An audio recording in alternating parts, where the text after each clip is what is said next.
Hello, my name is Tim Gerhardt and I'm from LabStrong. Today we're going to replace the 25001 LS air filter cartridge in the cap system. Now to remove the 25001 LS out of the cap assembly, simply hold on to the bottom of the cap assembly, grab a hold of the filter and then push to one side as strong as you can and then pull up on the one end. That'll pop up one end and you can simply pull the cartridge out. You take the new cartridge, you just simply put it in one end, kind of an edge in there, and just simply take the other side, snap it down in place.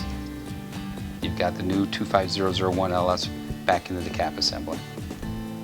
Thanks for watching. At LabStrong, we are committed to making your lab life easier. For additional assistance, please contact the experts at LabStrong.